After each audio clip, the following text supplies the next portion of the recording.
Ang kwentong ito ay hango sa totoong buhay. Mula ito sa isa nating kabayan na itago na lang natin sa pangalang Mac. Walang eksaktong taon. Candon, Ilocos. Tahimik na naglalakad ang pangkat ng mga sundalo sa gubat na tila may kung anong tinutugis. Nakailera ang mga ito at nakakubli sa mga damuhan. Maingat na sinusuyod ang kapaligiran. Sinisigurado ang bawat hakbang. Nang bigla na lang bumulusok ang malakas na kidlat mula sa kalangitan. Tumama ito sa sentro ng pangkat, dahilan para tumilapon sa malayo ang mga ito. May ilang nasawi dahil napuruhan ng malakas na boltahe ng kuryente. Ngunit may ilang nakaligtas. Kabilang na dito ang binatang si Mac. 25 taong gulang. Kakapasok pa lang bilang sundalo. Bata pa lang pinangarap na nito ang propesyon dahil na din sa kanyang ama na dating kasapi ng mga rebelde. Bigla na lang itong nawala at hindi na bumalik pa. Ipinangako ng binata na siya mismo ang tutugis sa ama pagdating ng araw. Umuugong ang tenga ni Mac dahil sa lakas ng pagsabog. Hindi na rin ito maigalaw ang katawan dahil nalamog ito nang tumama sa puno ang kanyang likod. Lumalabo man ang paningin. Pinilit ng binata na tumayo ngunit ayaw makisama ng mga paa. Nakita ni Mac ang ilang kalalakiyang may dalang itak. Nilalapitan ng mga ito ang mga kasamahan. Sinisiguradong wala nang mabubuhay. Napapikit na lang ng mata ang binata at tinanggap ang kapalaran. Tay, mukhang hindi ko na matutupad ang pangako ko sa'yo.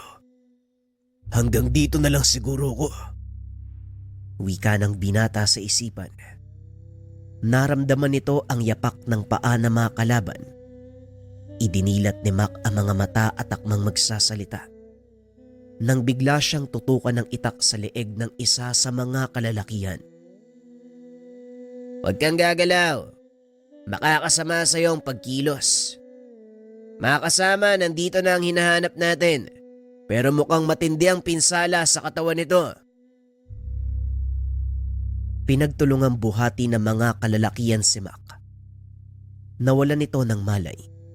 Kaya hindi na namalayan ng binata kung saan siya dinala. Nagising na lang ito sa loob ng isang kubo. Nakabenda ang buong katawan.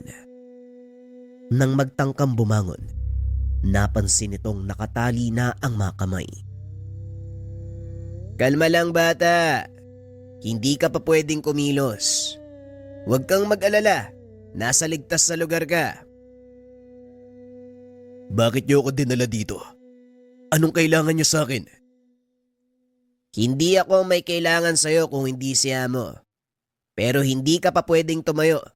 Kaya magpagaling ka muna at doon ka umarap sa kanya pag nasa maayos na kondisyon na ang katawan mo. Pwede bang malaman kung nasaan ako, kaibigan? Hindi ko pwedeng sabihin.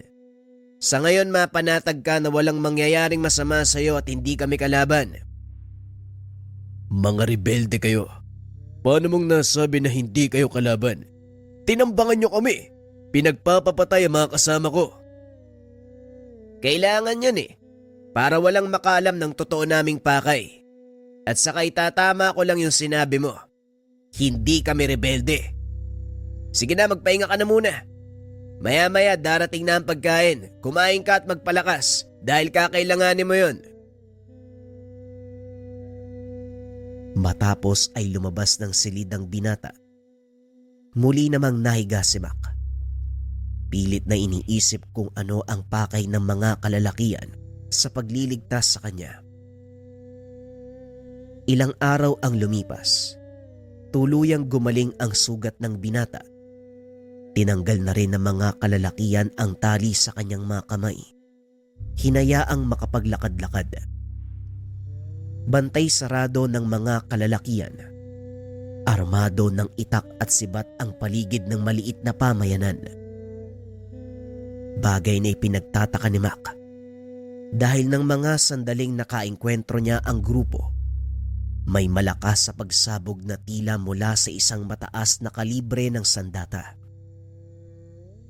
Mahigit 2 linggo na ring nananatili si Mac sa lugar. Ngunit ni isa ay wala itong kilala. Hindi rin siya kinakausap ng mga tao, maliban na lang sa isang binata na palaging naghahatid sa kanya ng pagkain. Nakaupo si Mac sa atangan ng kubo nang lapitan nito ng binata na itago na lang natin sa pangalang Sagal. May dalang tasa ng mainit na kape at ilang pirasong nilagang kamote. "Magmeryenda ka muna, bata. Medyo maaga pa para sa hapunan. Ano, kumusta ang mga sugat mo?" "Medyo maayos na. Maraming salamat, Sagal, ha. Kaso nga lang hindi mo pa rin sinasagot ang matagal ko ng tanong sa'yo. Bakit niyo ako dinala dito at sino ang nag-utos?" "Pasensya na, Mac. Pero hindi ko talaga pwedeng sabihin ang dahilan. Kabilin-bilin na ng pinuno namin. Antayin siya. Siya mismo magsasabi sa'yo ng lahat ng bagay." "Ay nako, nababagot na tuloy ako. Kung hindi lang dahil sa mga batang nakikipag-usap sa akin, malamang baliw na ako eh." "Mas mabuti ang ganun, Mac, kaysa malaso ng pag-iisip mo sa mga maling naririnig sa lipunan. Mauna na muna ako, may lakad ba kami?" "Ha? Maggagabi na. Saan kayo pupunta?" "Hindi pwedeng sabihin. Sige na, alis na ako." "Ay nako, sandali lang. Pwede bang sumama?" "Sa ngayon hindi pa. Pero antayin mong makausap ka ni Supremo dahil siguradong nananawa ka na ng kakaikot sa agubatan." Matapos ang pag-uusap, nagmadaling umalis si Ragal. Tinatawag na ito na makasama. Pumasok na rin sa kubo si Mac. Piniling magpahinga. Nakaidlip ang binata nang hindi namamalayan. Nagising na lang ito nang marinig ang ingay ng ilang kalalakihan na nagkakagulo. Dali-daling lumabas si Mac. Nakitang pinagtutulungang buhati ng mga taga-nayon ang ilan sa mga kasama ni Sagal. Nanlaki ang mga mata ng binata nang makita nitong sugatan si Sagal, habang pinapasan ang isa pang kasama na naputulan ng paa. "Anong nangyari sa kanya, Sagal? Bakit kayo sugatan?" "Tinambangan kami ng mga grupo ng taong labas habang nagpapatrolya. Ilan sa amin ang nalagas." "Makakatulong ako. Kahit papaano marunong akong gumamot ng mga sugat." Kaunting kaalaman.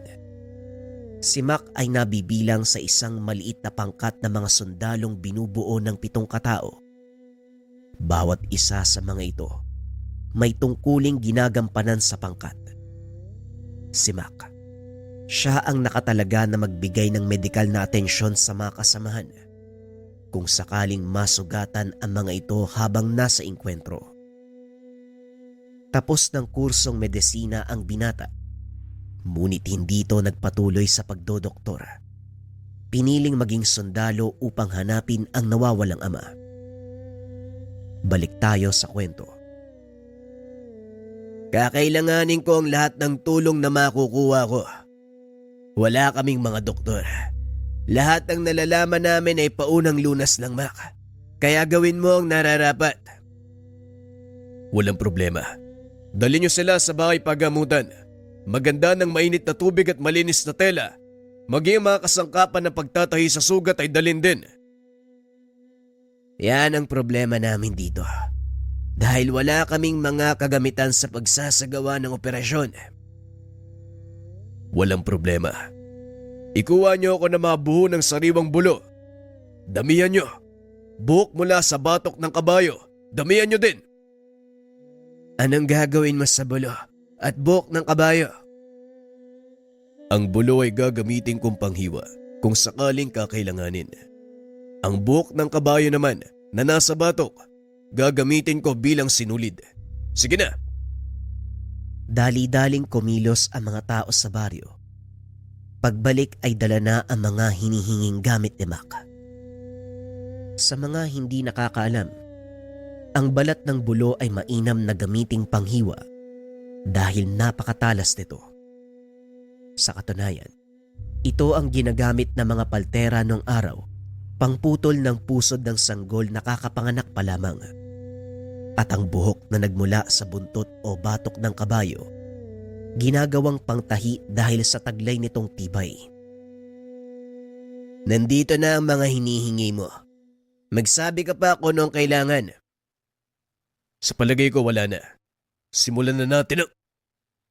Hindi na ituloy ni Mac ang sasabihin dahil nang sumilip sa kubo. Nakita nitong may mga malay ang pasyente. May problema ba, Mac? Oo. Hindi mo sinabi na may mga malay pala ang pasyente. Kaya mo bang kumuha ng balat ng puno ng edyal? Edyal? Hindi ba lason ng dagta ng punong yon? Lason kung kakainin mo. Pero mabisang pampahid kung gagamitin mo sa sugat. Bilisan mo. Kakailanganin ko ng marami. Kahit sugatan, dali-daling kumuha ng balat ng edyalang binata. Mabuti na lang napapalibutan ng ganong uri ng puno ang nayon, kaya hindi na nahirapan si Sagal. Pagbalik nito ay hindi na nag-atubiling magsimula ang binata.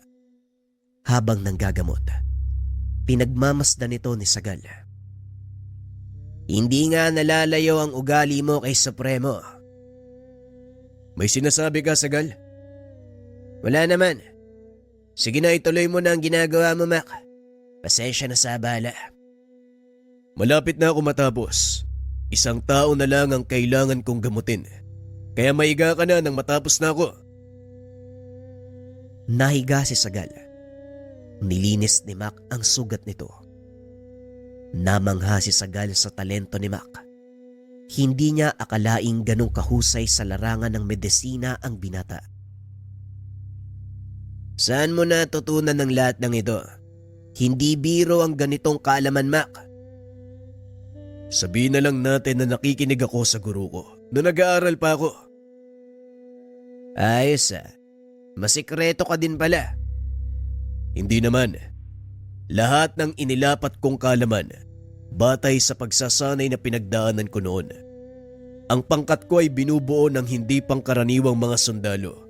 May abogado, doktor, arkitekto, guro, mga propesyon na kung tutusin, taliwas sa larangang pinasok namin.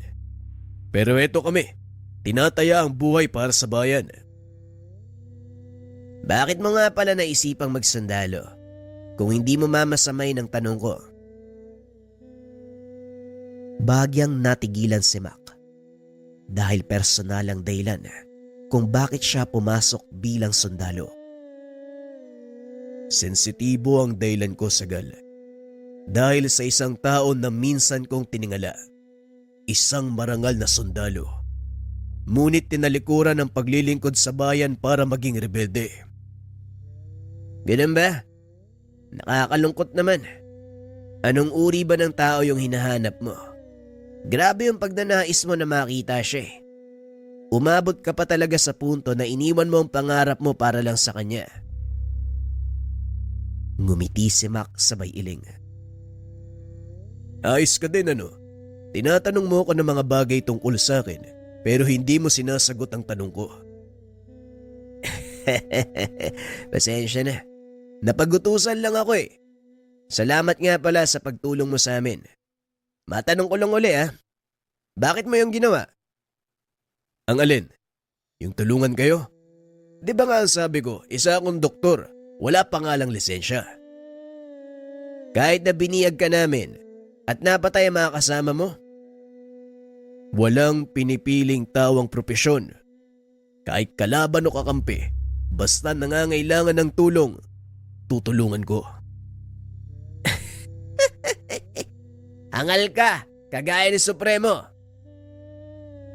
Biglang natigilan ang binata nang mapagtantong nadulas na naman. Magsabi ka nga ng totoo, Sagal. Sino ba yung Supremo na kanina mo pa binabanggit? At saka bakit mo siya inahambing sa akin? Nako, naloko na, ay nako. Bukas malalaman mo. Darating ang kanyang pangkat mula sa kabilang himpilan. Makikilala mo na ang taong tinutukoy ko. Talaga bang hindi mo pwedeng sabihin sa akin kung sino ang taong yun? Pasensya na, pero hindi talaga pwede, Mac. Ay nako, bahala ka nga dyan. Magpahinga ka na. Nang bumilis maghilom yung mga sugat mo. Tumangulang si Sagal bilang tugon. Matapos ay lumabas na si Mac sa kubo. Habang naglalakad ito pabalik sa kanyang tinutuluyan, sinalubong ang binata ng ilang kalalakihang natulungan. Nagpasalamat ang mga ito. Nag-abot ng mga basket ng prutas at kung ano-anong makakain. Napangiti si Mac at nagpasalamat sa mga tao. Nang umalis ang mga ito ay nagpatuloy na si Mac sa pagpasok ng kubo. Ngunit naantala ito muli nang tawagin siya ng matandang babae. Sandali lang, iha. May gusto sana akong ibigay sa iyo bilang pasasalamat sa pagliligtas sa buhay ng aking anak. Inilahad ng matanda ang kanyang kamay. Ipinakita ang kwintas na gawa sa itim na bagay. Naku, hindi na po kailangan. Ginawa ko lang po yung nararapat. At siguro kung sino man ang anak nyo, kung ako nasa kalagayan niya, yun din ang gagawin niya. Kakaiba ang pinapakita mong kabaitan at katapangan. Nasa lugar ka ng mga taong itinuturing niyong kalaban. Ngunit nagawa mo pa rin tumulong. Kaya nararapat lang na ipagkaloob sa iyo ang kwintas na ito. Hinawakan ni Mac ang kamay ng matanda at nagsalita. Ang pagtulong ay walang pinipiling pagkakataon. Walang inaantay na kondisyon at kinikilalang kaibigan. Kaaway o kapatid, sa oras na may nangangailangan at alam kong may kakayahan akong tumulong, tutulong po ako. Pero teka, sino ba ang anak niyo? Si Sagal! Pero wag mong sasabihin na nag-usap tayo at ibinigay ko sa iyo ang kwintas na ito. Sige na, alam kong pagod ka na. Magpahinga ka na din. Sa muli maraming salamat. Matapos makipag-usap, tumuloy na ang matanda. Samantalang si Mac naman, naupo sandali sa atangan at pinagmasdan ang binigay nito. Nakasandalang binata habang nakatitig sa kalangitan. Pinagmamasdan ang mga bituin. Sumagi sa isipan ng binata ang namatay na kasamahan. Pasensya na kayo mga bok. Wala akong nagawa eh. Hindi ko na kayo natulungan. Napayak na lang ang binata dahil hindi lang basta kasama sa trabaho ang mga ito. Sa loob ng panahon sa serbisyo, namuo ang matatag na samahan. Hindi na namalaya ng binata na nakaidlip siya. Habang naglalakbay ang diwa, nagising na lang ito kinabukasan nang marinig ang boses ng mga taong nagsisigawan. Pagdilat ng mga mata, nakita niya ang pangkat ng mga kalalakihan na sakay ng kabayo. Papasok ang mga ito sa nayon. Nakatakip ang mga muka, kaya lumapit ang binata para makilala ang mga dumating. Mabuti naman at nagising ka na. Nandito na sina Supremo. Mas makakabuti kung doon ka mag-aantay sa kubo mo. Kusa naman siyang pupunta doon. Wika ni Sagal. Ngunit tumanggi si Mac. Hindi na, Sagal, mas mabuting salubungin ko siya. Nang sa ganon may pakita akong respeto. Sige, ikaw ang bahala. Sandali lang tutulungan ko sila sa ibang daladala. Nakitulong si Mac na idiskarga ang mga dalang probisyon mula sa kabilang kampo. Habang nagtatrabaho, napansin ni Sagal ang suot na kwintas ng binata. Teka, pamilyar yung suot mong kwintas Saan ang galing yan? Hindi na sana magsasalita si Mac tungkol sa kwintas. Kaso nga lang, Wala siyang ibang maisip na palusot dahil alam niyang nakita ni Sagal ang lahat ng mga gamit na meron siya at wala sa mga iyon ang kwintas. Ito ba? Binigay sa akin to ng matandang babae. Ang totoo niyan, sinabi niya sa akin na huwag kong babanggitin ang tungkol dito.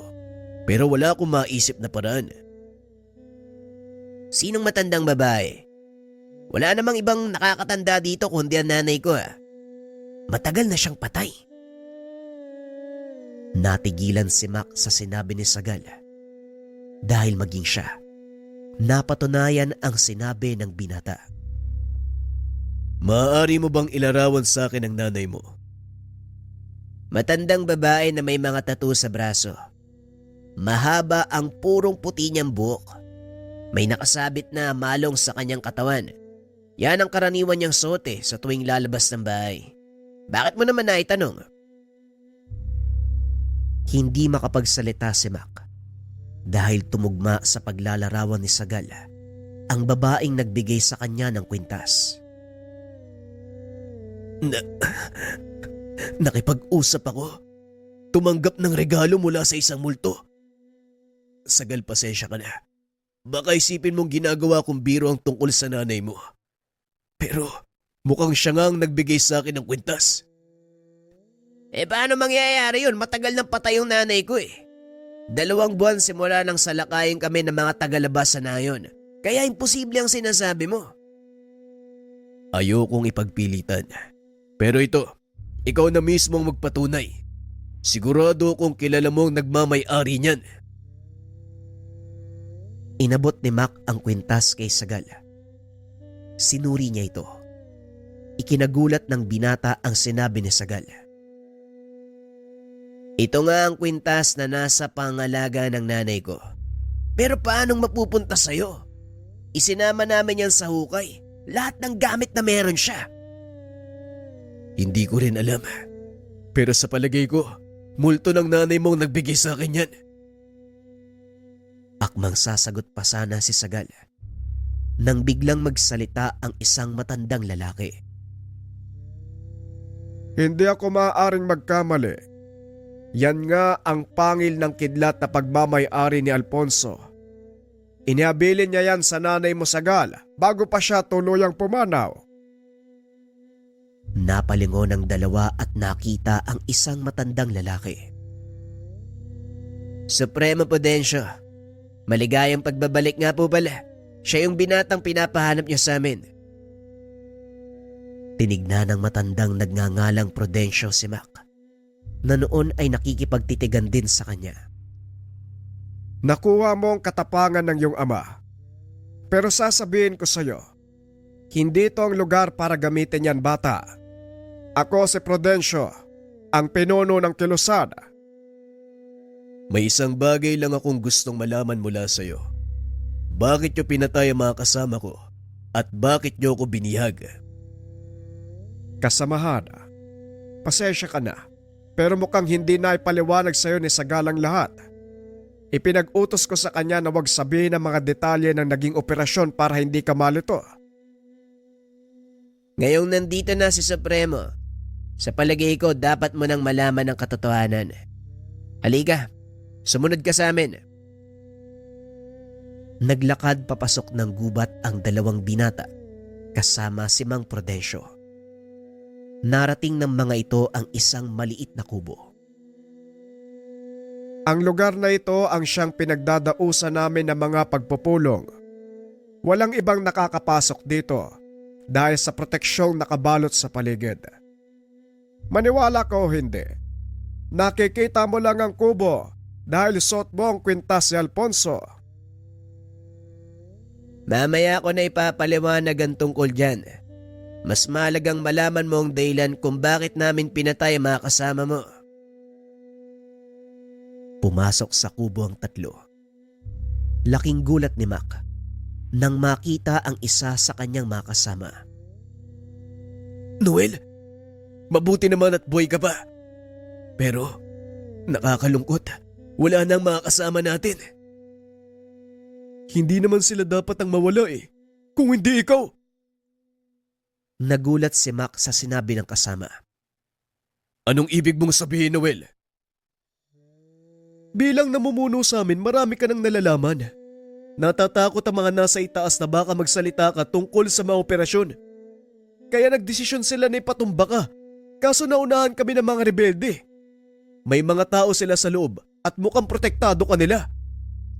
Normal na protektahan namin ang anak ni Mang Alfonso dahil malaki ang utang na loob ng sama namin sa kanya. Kung hindi dahil sa taong yun, malamang matagal na kaming nawalan ng pag-asa. Angkan nga kayo ng mga traidor sa bayan. Wag na wag mong tatawaging traidor ang tatay ko. Hindi mo alam ang totoong nangyari, kaya wag mo siyang huhusgahan. Itinuring ko kayong kapatid at mga kaibigan. Pero hindi ko alam na kayo pala mismo ang papatay sa akin. Nakuha na rin natin ang lahat ng impormasyon sa taong ito. Mas makakabuting hindi na siya mabuhay. Sandali lang, Mang Prudencio. Pasensya na. Alam kong kayo ang pinuno ng grupong ito.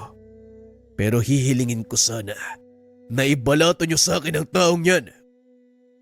Kung hindi labag sa kalooban mo at sa tingin mo hindi ka uusigin ng konsensya, sige, ikaw ang tumapos sa taong yan. Hindi, Manong. Hindi ko siya papatayin. Gusto ko magpadala ng mensahe sa mga dati kong superior.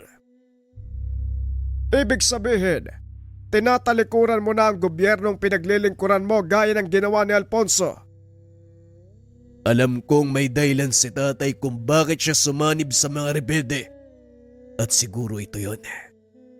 Kaya Noel, ikaw ang magsisilbing ehemplo sa mga taong nagtraidor sa tatay ko. Matapos matuklasan ang lahat, biglang nagbago ang pananaw ni Mac. Tinalikuran ang pamahalaan na noon pa man. May suspetsya na ang binatang may maling nangyayari sa pamunuan ng militar. Isa ito sa mga dahilan kung bakit siya sumali sa institusyon. Mabuti naman at hindi ko na kailangang imulat pa ang isipan mo sa mga nangyayari. Mukhang tadhana na nagdala sa iyo sa lugar na ito. Maligayang pagdating sa samahan na binuo ng iyong ama. Wika ni Sagal habang inaabot ang kanyang kamay. Maraming salamat. Pero paano niyo nalaman ang plano ng mga kasama ko? May mga tauhan tayo sa loob at sila ang nagtimbre sa plano laban sa iyo. Alam mo ba ang totoong dahilan kung bakit kanila papatayin? Ang sabi dahil marami akong nalalaman tungkol sa mga patagong operasyon ng mga militar. Mga patayang hindi itinatala at ibinibintang sa mga rebelde. Bahagi lang yon ng totoong dahilan, Iho. Hawak ng iyong ama ang isang makapangyarihang kasulatan mula sa bansang Italia. Ito ay naglalaman ng 5 makapangyarihang salita. Mga katagang maaaring makatawag sa elemento ng kidlat at lumikha ng malaking bagyo na maaaring sumira sa sanlibutan. Natakot ang militar na gamitin ito ng iyong ama laban sa kanila. Nanlaki ang mga mata ni Mac nang marinig ang sinabi ng Supremo. Mga salita. Dahil lang doon, pinatay nila si tatay? Hindi papatay ang iyong ama. Kasalukuyan siyang nagtatago. Maging kami hindi alam ang kanyang kinaroroonan. Nagkakausap lang kami kung kailan niya nanaisin. Buhay pa si Alfonso. Pinipeke niya ang kamatayan para magawa niyang misyong nakaatang sa kanya. Ang kwintas na ito, anong kinalaman kay tatay? Ang batong nasa kwintas na yan ay pangil ng kidlat. Isa sa mga tangan na gamit ng iyong ama na naging susi para mapagana ang 5 salita. Kidlat. Sandali nga, talaga bang gising ako? Baka nananaginip ako . Hindi ako naniniwala sa mga sinasabi niyo. Paano mangyayari yun? Wala ngang alam si tatay tungkol sa mga sinasabi niyo . Tama ka. Wala ngang alam ang tatay mo pagdating sa lihim na karunungan. Ngunit nang ihabilin sa kanya ang aklat ng 5 salita, doon nagbago ang buhay ng iyong ama. Tinutukan niya ang pag-aaral ng mga salita hanggang sa makabisado niya ito at magawang gamitin. Ang totoo niyan, si Sagal ang nag-iisang estudyante ng iyong ama. Ganun pa man, malaking katanungan pa rin para sa akin kung paanong napunta sa iyo ang pangil ng kidlat. Sa pagkakaalam ko, dinala ito ni nanay sa hukay. Hindi ko rin alam, Sagal. Siguro sa paglaon, mahanap natin ang mga sagot sa tanong na yan. Sa ngayon, makampante tayong walang mangyayaring masama. Bago nyo pakawala ng dati mong kasama, Mac, pag-isipan natin ang magiging plano dahil hindi lang ikaw at si Sagal ang maaaring punteryahin ng mga kalaban, maging ang buong nayon ay maaaring madamay. Matapos ang pag-uusap, dinala ni Sagal si Noel palabas ng nayon. Nakapiring ang mga mata habang naglalakad sa gubat upang hindi makita ang daanan. Mag-isang hinatid ni Mac si Noel sa bukana ng gubat.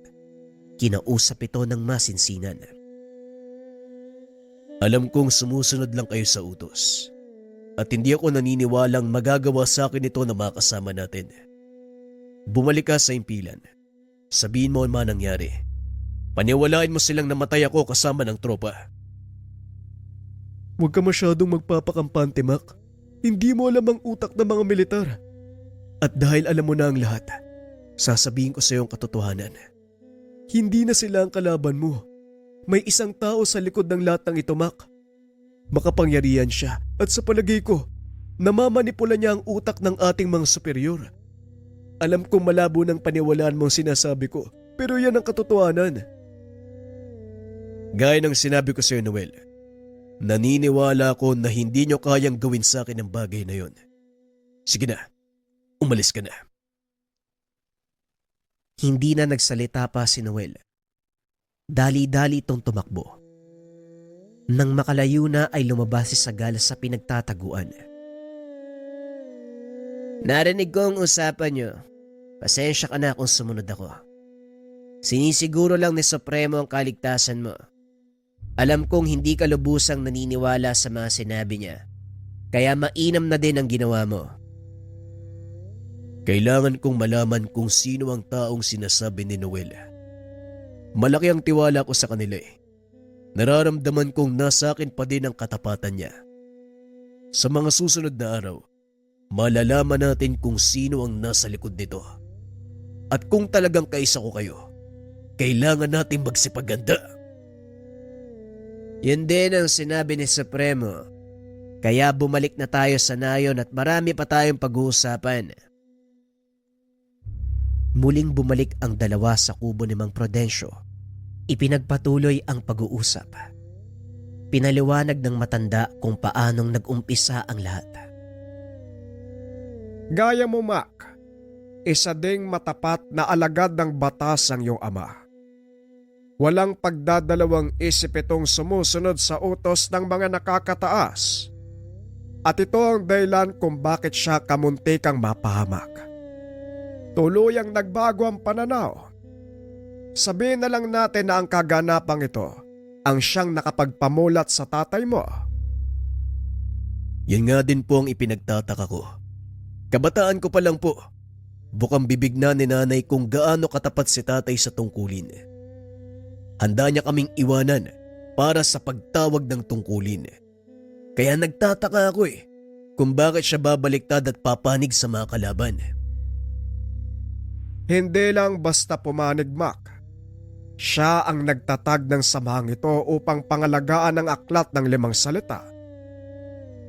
Kanino ko pa naririnig ang aklat ng 5 salita, Manong? Maaari mo bang sabihin sa akin ang totoong nilalaman ng aklat? Bakit ganun na lang ang pag-iingat ni tatay?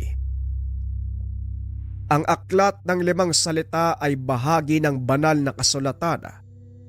Ito ay tinatago sa lahat. Kung alam mo ang kasaysayan ng Biblia, malalaman mo ang mga aklat na nakapaloob dito. Lumang tipan at bagong tipan. Ang mga aklat na tinanggal ay ang aklat ni Enoch. Yon ang alam nating lahat. Ngunit higit sa isang aklat ang pinagbawal na makita ng karamihan. Ito ay ang awit ni Jeremias nakilala sa atin bilang Awit sa Hangin at ang Aklat ng 5 Salita. Pagpapaliwanag ng matanda. Katoliko ang binata. Hindi lingid sa kanya ang tungkol sa Biblia. Namamangha at naguguluhan si Mac. Kaya hindi ito nagsalita. Hinayaan nitong ituloy ni Mang Prudencio ang kwento. Dagdag pa ni Mang Prudencio, ang Aklat ng 5 Salita ay naglalaman ng mga kasulatan ng isang propeta na hindi nabanggit ang pangalan. Itinala nito ang mga salita ng arkanghel na si Metatron habang tinatawag ang makapangyarihang elemento ng kidlat. 5 pahinang naglalaman ng 5 makapangyarihang salita. Napapaloob din dito ang susi para mapagana ang orasyon. Sinasabi ding maaaring tumawag ng unos sa oras na makumpleto mo ang nakapaloob na aral sa aklat. Ito ang ginawa ni Mang Alfonso. Naperpekto ng iyong ama ang usal ng 5 salitang tumatawag ng kidlat. Kaya kinatakutan siya ng mga sundalo, maging ng mga taong labas, dahil baka gamitin ang kapangyarihan nito laban sa kanila. Lubhang malinis ang intensyon ng iyong ama sa kabila ng malakas na kapangyarihang taglay. Nanatili itong mapagkumbaba. Ngunit nalaman ito ng mga taong sakim sa kapangyarihan. Hinangad nilang makuha ang kasulatan ng iyong ama. Ito ang dahilan ng kamuntikan niyang pagkamatay. Pero paanong napunta kay tatay ang kasulatan? Hindi ba sinabi niyo, tinago ito? Nagkaroon ng operasyon sa kabundukan. Mga ilegal na minero ang kanilang pinunterya dahil may mga natuklasang deposito ng ginto sa kabundukan. Hindi kalayuan sa kinaroroonan natin. Lingid sa kalaman ng mga ito na doon itinago ang aklat ng 5 salita. Nagawa nilang pigilan ng mga minero at para masigurong walang naiwan sa loob, tinignan ito ng iyong ama. Doon nakita ang isang tabletang gawa sa tanso. Nakasulat sa mga ito ang hindi maunawa ang salita. Itinago yun ni Alfonso sa pagdanais na malaman kung ano ang nilalaman. Dinala ito sa isang eksperto. Dagdag pa nito, ang nilalaman ng aklat ay mga orasyon o panalangin ginagamit upang tumawag ng kidlat. Isinalin niya ito sa literaturang mababasa ni Alfonso. Hindi ito pinaalam ng Ginoo dahil gusto niyang pag-aralan ang kasulatan. Hindi namamalayang unti-unti niyang nakakabisado ang mga orasyon. Isang araw aksidente itong nakatawag ng kidlat na tumupok sa halos kalahati ng kanilang kampo. Dito napagtanto ni Alfonso na hindi biro ang taglay na kapangyarihan ng kasulatan. Kaya ang ginawa ng iyong ama, itinago niya ito. Ngunit gaya ng lahat ng lihim, hindi nagtagal ay nalaman ng mga kasamahan ng tungkol sa kasulatan. Ito ay nang minsang salakayin ng kanilang himpilan ng mga tagalabas. Wala nang pagpipilian si Alfonso ng mga sandaling iyon, kaya ginamit niya ang orasyon para iligtas sa tiyak na kamatayan ng mga kasamahan. Wika namang Prudencio. Ayon pa dito, ang araw na yon ang naging simula ng kalbaryo ni Alfonso. Hindi siya nilubayan ng mga kasamahan hanggang sa makarating na ito sa kanyang mga opisyal. Nagmatigas ang Ginoo. Hindi inilabas sa mga kasulatan, dahilan para kasuhan siya ng pagtatraidor sa bayan. Tumakas si Alfonso upang pangalagaan ang sarili at mga kasulatan. Dito sila nagkakilala ni Mang Prudencio. Bata pa ako nang makilala si Supremo Alfonso. Iniligtas niya kami sa aking inang babaylan mula sa mga tagalabas. Malaki ang utang na loob ng mga katribo ko sa kanya. Kaya bilang ganti, kinupkup namin si Supremo at kalaunan naging pinuno ng aming pangkat.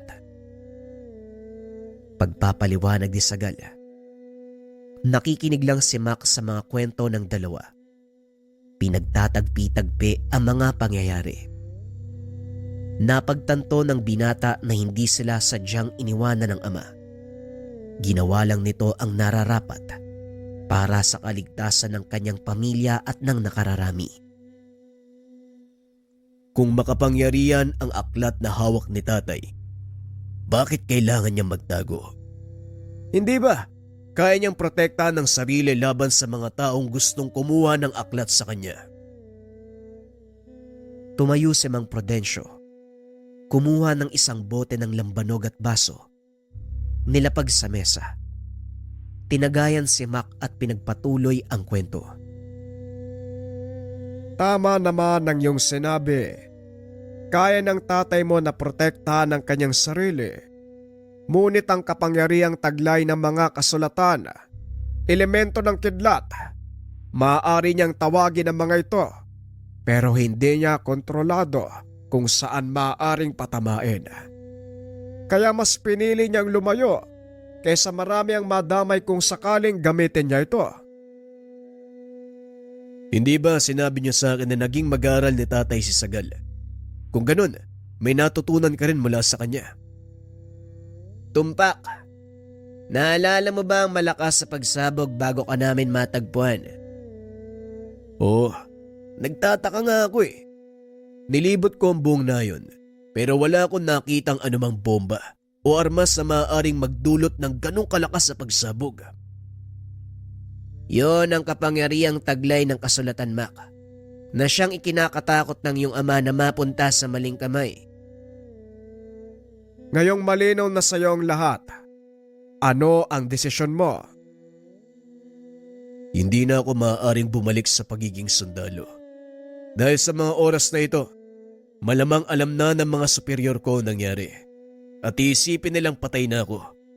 Mas makakabuting manatili muna ako dito. Hanapin si tatay para mas malinawan at matulungan ko sa kanyang adikain. Kung yan ang iyong desisyon, hindi ako tututol. Sa kabila ng lahat, tatay mo pa rin ang dahilan kung bakit nabuo ang nayong ito. Sige na, malalim na ang gabi. Alam kong pagod tayong lahat kaya magpahinga na kayo.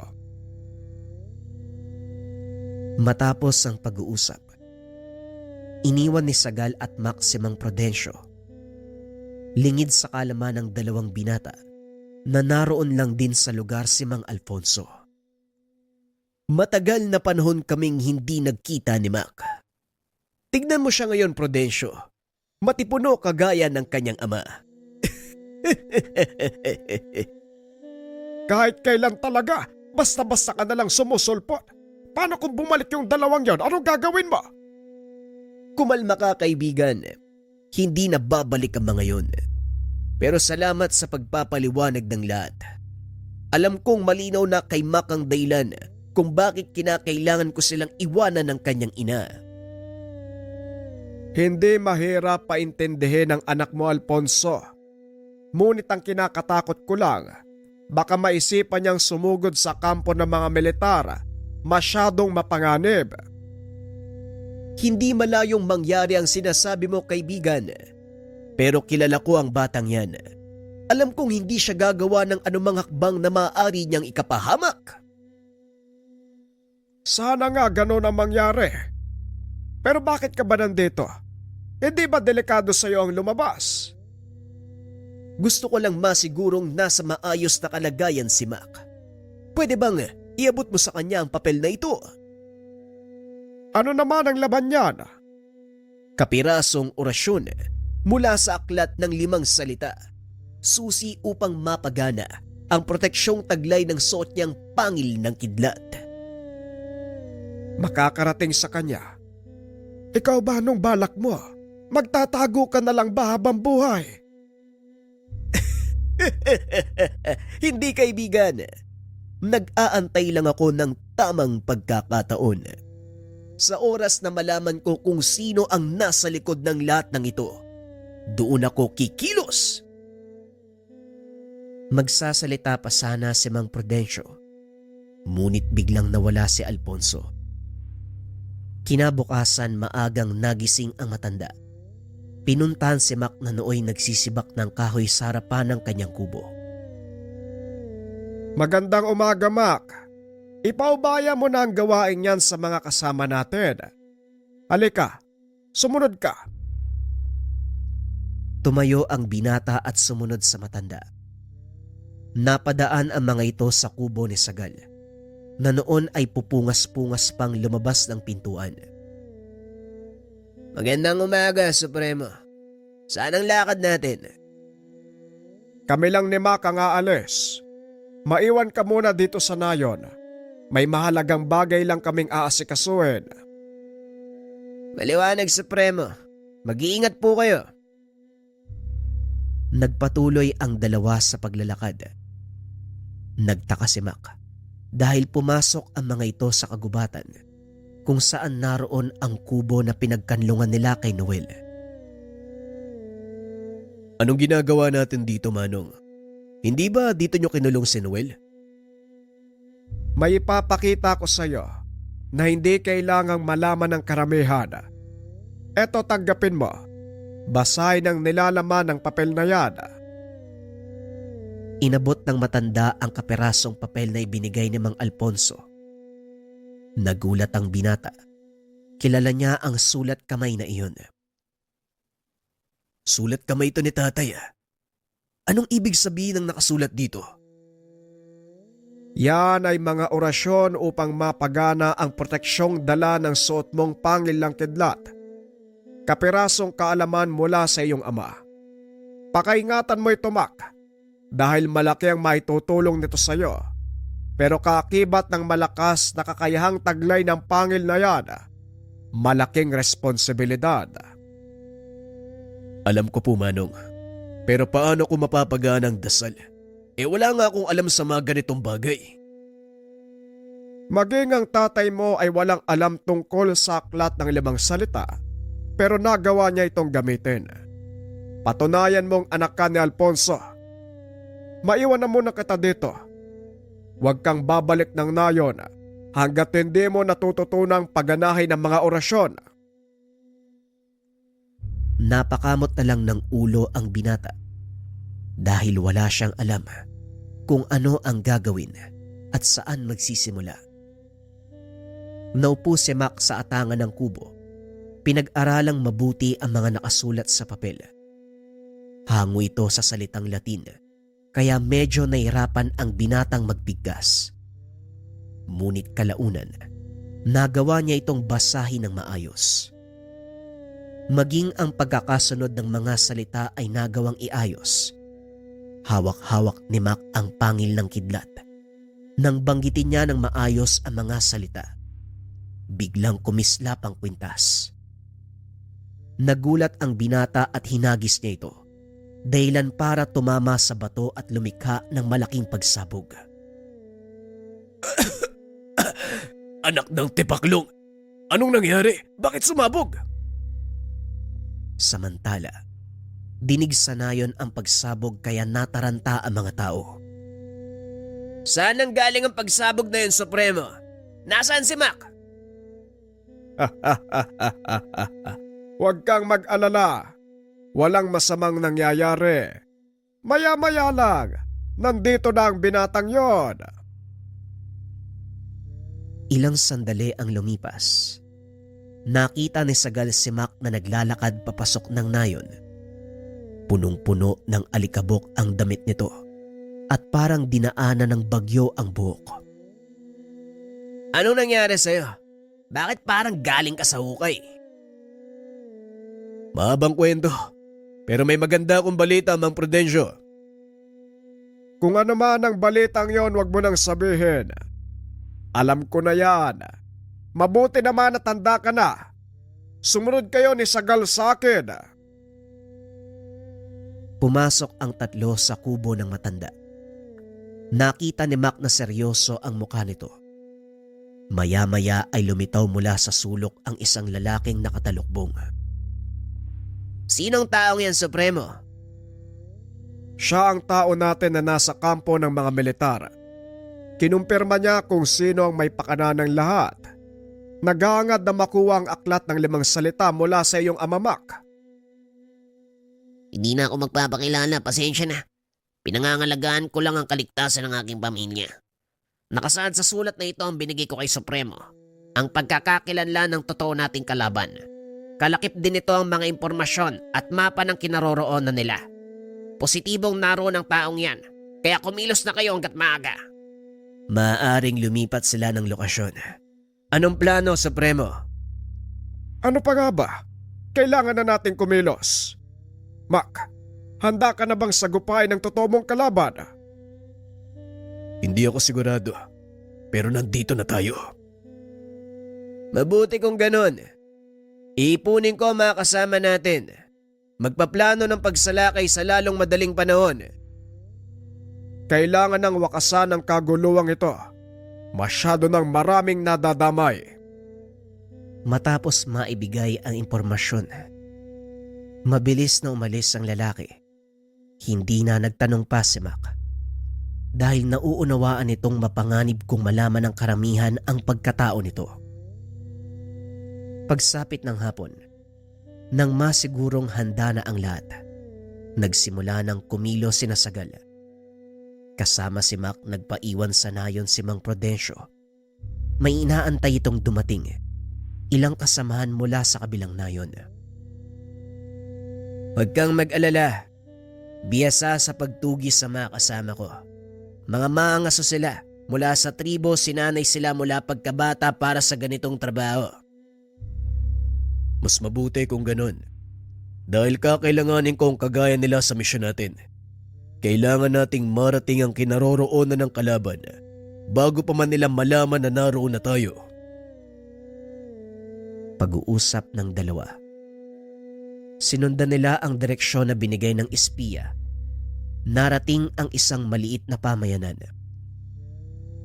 Napapaligiran ito ng mataas na bakod na gawa sa kawayan. Sa pasukan, may mga nagbabantay na armadong kalalakihan. Mukhang napakadami nila. Ilan lang tayo.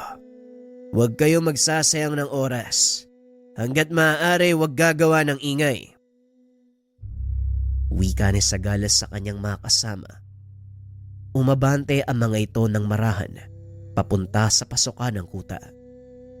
Gamit ang mga sumpit tinira ang mga bantay ng mga balang may malakas na pampatulog. Hindi man lang namalaya ng mga tao sa loob na nakapasok na ang grupo ni Mac. Sumunod ang dalawa. Nang makapasok ay walang pagdadalawang isip na pinagbabaril ng binata ang mga kalaban. Nataranta ang lahat. Lumabas sa isang kubol ang matandang lalaki na nakasuot ng magarang damit. Anong kaguluhan to? Sino kayong mga pangahas na pumasok sa muntikong kampo? Kami ang dapat magtanong sa iyo ng bagay na yan. Anong kailangan mo sa gubat na ito? Pamilyar ka sa akin. Ikaw ba ang anak ni Alfonso? Yung taong nagtago ng aklat ng 5 salita? Ano naman ngayon kung ako ang taong yon? Tignan mo nga naman. Hindi ko na pala kailangang lumayo. Tama nga ang payo sa akin ng isang kaibigan. Kapag nangangaso, kailangan mong hanapin ang anak. Kung nasaan ito, siguradong naroon din ang kanyang mga magulang. Ngayon sabihin mo sa akin, nasaan ang iyong ama? Pasensya na, pero hinahanap ko din ang tatay ko. Matigas talaga ang ulo ng taong yan. Bakit hindi na lang niya isuko ang aklat sa akin? Wala namang pakinabang sa kanya. Kung ako si tatay, hindi ko rin ibibigay sa iyo ang aklat. Alam niyang hindi mabuti ang hangarin mo. Hindi mabuti. Masama bang gamitin ang kapangyarihan ng kidlat upang pamunuan ang isang naghihingalong bayan? Hindi demokrasya ang kailangan ng bansang ito, iho, kundi kamay na bakal na may kaunting kidlat. Ngayon malinaw na sa akin ang pakay mo. Nakita din kita. Wala ka ng takas. Nagulat ang matanda nang marinig ang boses ni Mang Prudencio. Sino ka naman? Pero hindi bali na. Total nandito na kayong lahat. Bakit Bakit hindi na lang nating gawing masaya ang tagpong ito? Itinaas ng lalaki ang kamay. Naglabasan sa paligid ang mga kalalakihang may hawak ng sibat at itak. Pinagbabaril ito ni Mac. Ngunit laking gulat ng binata, hindi ito tinatabla ng bala. Pasensya na. Hindi tinatabla ng bala ang mga patay na. Mukhang nakalimutan ko yatang sabihin sa inyo. May kakayahan akong bumuhay ng mga patay. Alam kong mesa demonyo ka. Nasabi na sa akin ng isa sa mga kasamahan ng patungkol sa iyo. Kaya kailangan ka naming pigilan bago pa mahuli ang lahat. Bahala kayo. Walang pumipigil sa inyo. Pero sa palagay ko, magsasayang lang kayo ng lakas. Ikinumpas ng lalaki ang mga kamay. Sumugod ang mga alagad nito. Sumugod si Ragal, kasama ang ilan sa mga katribo. Naiwan sa tabi ni Mang Prudencio si Mac. Pinagbasdang lumaban ang kaibigan. Ang taong yan ay si Leandro. Manggagaway. Kaya may kakayahan siyang bumuhay ng patay. Ito ang hindi ko napagandaan. Delikado tayo. Isang maling galaw lang, siguradong patay tayong lahat. Hindi mangyayari yon. Nakalimutan mo bang may tangan na kumutya ng kidlat? Huwag kang hangal, Mac. Hindi sapat ang taglay na kakayahan ng mutya kung ikukumpara sa kaalaman ng isang manggagaway. Kung mutya lang ang aasahan, talagang hindi tayo mananalo. Pero kung gagamitan natin ang utak, malaki ang pag-asa. Dali-daling tumakbo si Mac papunta sa likod ng kalaban habang inuusal ang mga dasal na nagpapagana sa kanyang tangang mutya. Matapos ay binato niya ito paitaas. Nagtago sa nakatumbang puno. Sinabihan si Mang Prudencio at Sagal na magsipagtabi. Saktong nakatalon palayo sa lugar si Sagal. Nang biglang tamaan ng kidlat ang hinagis ni Mac. Bumulusok ito papunta kay Leandro na naging dahilan ng agarang pagkatusta. Ngunit hindi pa nagtatapos doon ang laban. Mula sa mga abo, muling sumibol ang matanda. Wala din bang nakapagsabi sa'yo na hindi ako mapapatay ng pangkaraniwang kidlat? Naloko na. Anong gagawin natin ngayon? Magsasalita pa sana si Mang Prudencio nang biglang bumulusok ang malakas na kidlat mula sa kalangitan. Paulit-ulit itong tumama sa kinakatayuan ni Leandro, ngunit muli lang itong nabubuhay. Mukhang nagsasayang lang tayo ng oras. Hindi mamamatay ang taong yan. Tama ka. Tumakas na tayo. Kailanman walang nakakapatay sa anino. Hanapin niyo ang totoo niyang katawan. Sa ganung paraan matatalo niyo ang isang manggagaway. Nagulat si Mac nang marinig ang pamilyar na boses. Nang lingunin, nakitang nakatayo sa tabi ni Mang Prudencio ang kanyang ama. Sa wakas nagpakita ka din. Handa ka na bang isuko ang aklat ng 5 salita? Nananaginip ka, Leandro. Ginamit mo ang kakayahan mo para manipulahin ng militar. Sinira mo ang buhay ko dahil lang sa paghahangad ng kapangyarihan. Wala kong pakialam sa'yo. Tanging kapangyarihan lang pamunuan ng bansang ito ang aking nais. Babaguhin ko ang lipunan na punong-puno ng sakim at mapagkunwaring mga tao. Kailanman hindi mo magagawa yon. At lalong hindi ko hahayaan na gamitin mo ang kapangyarihan ng aklat ng 5 salita para sa walang kapakarang bagay.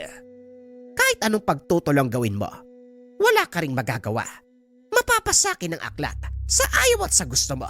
Tignan mo ang paligid, Alfonso! Inikot ni Mac ang tingin sa paligid.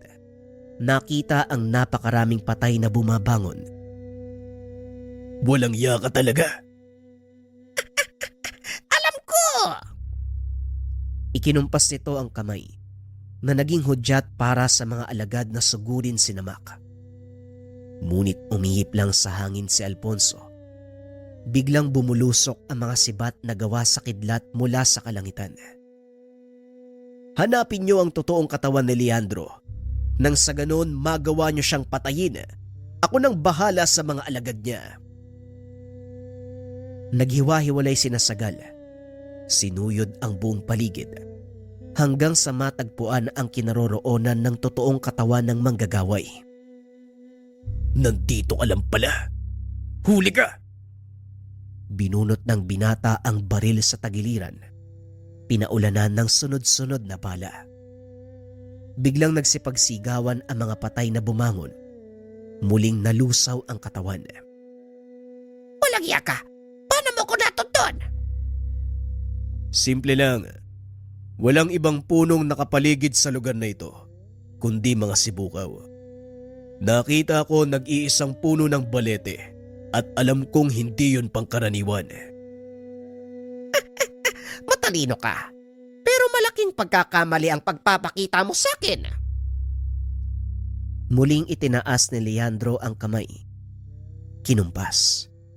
Nang biglang itulak ni Sagal si Mac. Isang malakas na kidlat ang tumama sa manggagaway na naging dahilan ng agarang kamatayan. Unti-unting bumalik sa dati ang paligid.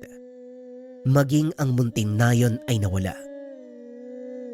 Ilusyon lang pala ang lahat. Mabuti na lang at napansin ko ang punong yon. Mana ka nga sa iyong ama. Mahusay ka, Mac. Magaling ang ginawa mo. Masaya ako't nagkita tayong muli. Malaki ang pagkukulang ko sa inyo. Hayaan mo sana ako makabawi. Hindi kailangan, Tay. Naiintindihan ko ang tawag ng tungkulin. Siguradong mauunawaan ni Nanay kung bakit mo kami iniwan. Tapos na ang misyon ko. Oras na para umuwi. Matapos ang kaganapan, bumalik sa himpilan si Mac at Alfonso para linisin ang kanilang pangalan. Gaya ng inakala, nasa ilalim nga ng pag-uutos ang mga opisyal, kaya pinag-utos ng mga ito ang kamatayan ni Mac. Nagawang makabalik sa serbisyo ng binata, samantalang ang ama ay nagretiro, muling bumalik sa kabundukan para doon manirahan. Sa pagkakataong iyon kasama ang ina ni Mac. Ipinagpatuloy din ng binata ang pagiging doktor. Naging masaya si Alfonso dahil sa wakas. Muli siyang nakabalik sa piling ng pamilya. Samantalang si Mac naman, paminsan-minsan bumibisita sa nayon ni Mang Prudencio para magdala ng mga gamot at pagkain. Naging bahagi na ng buhay ni Mac ang mga tao sa nayon, lalo na ang kwentong napapaloob dito. Hindi makakalimutan ng binata ang mga nangyari nang minsang malaman niya na ang kanyang ama ang siyang nangangalaga sa aklat ng 5 salita upang matawag ang kidlat.